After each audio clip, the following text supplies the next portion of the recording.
ఆశల సుడిగుండంలో చిక్కినవో అతివా, దానిని తప్పించుకొని బ్రతుకుట అంతటి సులువా.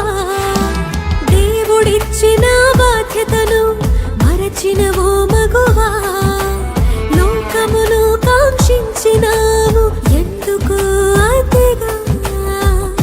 భర్తను విడిచి భక్తిని మరచి లోకమును చూసిన లోతు భారలా, ఉప్పు స్తంభమౌదువా, చరిత్రలో జరగని చేదు నిజమే నీవా. హైలెస్సా హైలెస్సా హైలెస్సా హైలెస్సా హైలెస్సా హైలెస్సా హైలెస్సా హైలెస్సా. ఆశల సుడిగుండల్లో చిక్కినవో అతివా, దానిని తప్పించుకొని బ్రతుకుట అంతటి సులువా.